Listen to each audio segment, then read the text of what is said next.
Good evening, I'm John Carter and welcome to Poland Daily. As the echoes of the EU elections in Poland begin to quieten down, the Polish government is preparing major changes in its cabinet. Current ministers who won the EU seats, Beata Szydło, Elżbieta Rafalska, Joachim Brudziński, among others, are to be replaced in the next few days. According to unofficial reports, the changes will also affect the post of Minister of Finance. The current head of this department, Teresa Czerwińska, is said to move to the board of the European Investment Bank in Luxembourg. The Deputy Prime Minister Beata Szydło, Minister of Education Anna Zalewska, Minister of Internal Affairs Joachim Brudziński, Minister of Family Labour and Social Policy Elżbieta Rafalska are only some of the names who have won the seats to the European Parliament and thus have to say goodbye to their positions in the Polish government. The Prime Minister Mateusz Morawiecki said yesterday that according to the regulations, the ministers must give up their functions in the next 2 weeks, which sets the calendar of changes. Changes in the government will also include the head of the Ministry of Finance, Teresa Czerwińska, who raised objections regarding the financing of the Law and Justice Party social programs. Unofficially, she wanted to leave the government, although at that time it was an undesirable political move. The opposition is trying to use the rumors about Czerwińska's departure to make a dig at the governing party. I think that the new government will have a temporary character to get by till the election in autumn. New ministers would rather not do anything new. One point is strange, the departure of the head of the Ministry of Finance. If Teresa Czerwińska departs, that means that there is something fishy going on in the Ministry of Finance. There has been long speculation about the possible dismissal of the Education Minister Anna Zalewska. She is due to be replaced by Elżbieta Rafalska. This is a very short time and will also include the summer vacation. The school will be off. She is a freshman and she will be just starting to enter the issue of the teachers' suspended strike. I do not want to be a messenger of bad news, but I think we will not witness any major educational reforms. The detailed changes in the government are going to be discussed tomorrow at the Political Committee of the Law and Justice Party and will be announced at the end of this or beginning of next week. An informal summit of the European Union has begun in Brussels. During the first meeting following the elections for the European Parliament, the leaders of the EU member states are to begin negotiations concerning the staffing of the most important positions in the EU. The Visegrad Group is very important, and we also recognize Central Europe as a region which shares similar problems, which is why this topic will be discussed with our partners in the V4 Group.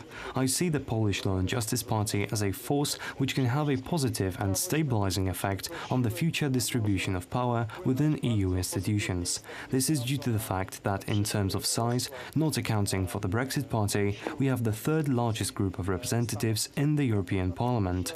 This group is made up of exemplary candidates which have great knowledge of the European Union and have a very strong social mandate. We aim to play a constructive role. For the first time in 40 years, we are looking at a European Parliament in which the Christian Democratic Party and the Socialist Party do not have a majority. This means that maybe in the future, along with other groups, we could play a role in the constructive creation of parliamentary majorities. The Polish Minister of National Defence, Mariusz Błaszczak, announced today that the country intends to buy 32 fifth-generation multitasking F-35A fighter jets. The high-tech vehicles are produced by Lockheed Martin and are currently used by the United States, Great Britain, Australia and Israel. Dziś wysłaliśmy Today we've sent the so-called letter of request to our American partners concerning the potential purchase of 32 multitasking F-35A fighter jets. They are the fifth-generation aircrafts, so one of the most advanced vehicles on the market.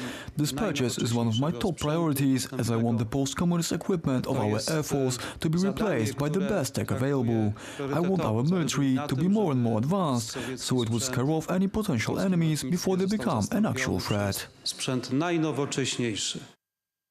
The custodian for National Remembrance Awards were given today during a commemorative gala held in the Royal Castle.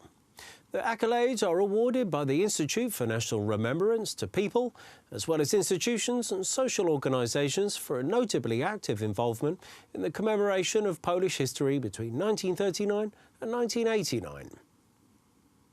Kustosz Pamięci Narodowej narodził się 18. The idea for the Custodian of National Remembrance was born 18 years ago in Krakow.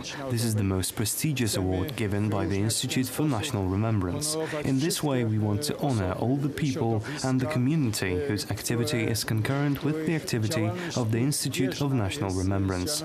That means they care, they document our past, our history. Naszą przeszłość, nasze dzieje. Tytuł Kustosza Pamięci Narodowej. This year's list of winners included Janusz Choroszkiewicz, guardian of Polish heritage in Volhynia, Marek Strok, researcher of the Warsaw Uprising, and Professor Wanda Półtawska.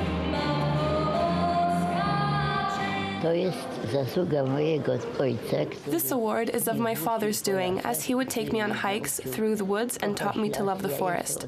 I am responsible for the entertainment and creative activities. Because after all, why do we live? To pass on the higher values. And what is that? That means to explain that you are not an animal. The Custodian of National Remembrance Award is given to people, institutions and social organizations for their contribution in the history of Poland between 1939 and 1989. The accolade was first awarded by the Institute for National Remembrance in 2012. So far, 83 people and institutions received this honorary title.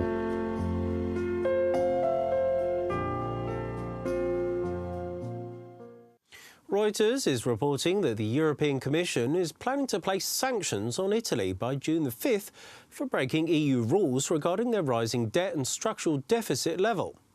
The country's Deputy Prime Minister, Matteo Salvini, emboldened by his party's success in the European elections, has vowed to go toe-to-toe with the Commission if they follow through with their threats. Clearly strengthened by his Lega party's first place in the European elections, with almost 35% of the votes, Salvini promised during a press conference that he will not bow to the European Commission. First of all, I do not want to challenge anyone. It is not a duel. We want to build a Europe that is based on rights, and employment is the first of these rights. I am not worried about a single parameter, a number or a rule.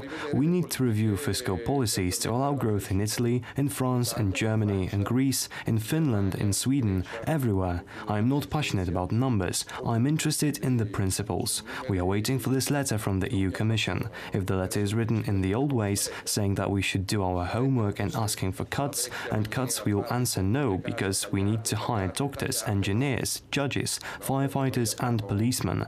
We have to fix schools, gyms, hospitals and roads, and to do so we need to spend the money that the Italians gave us by paying taxes.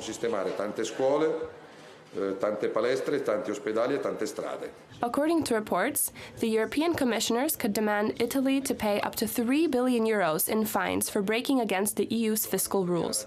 Salvini, however, believes that the EU will change after the success of the Eurosceptic parties in the recent elections. The balance in Europe is changing. The League came in on first place in Italy, the National Front of Marine Le Pen is the first party in France, Nigel Farage is the first party in the UK, the Fidesz party of Viktor Orban is the first party in Hungary, and Kaczyński is number one in Poland. This means that there is a desire for future, there is a desire for change, there is a desire for work, there is a desire for dignity. Salvini's strong result in the European elections and the closely aligned Brothers of Italy party also winning 6.5%, many now believe that Salvini will be tempted to call for snap elections in a bid for the seat of Prime Minister. In that case, Brussels can count on facing a significantly higher level of resistance by the government in Rome.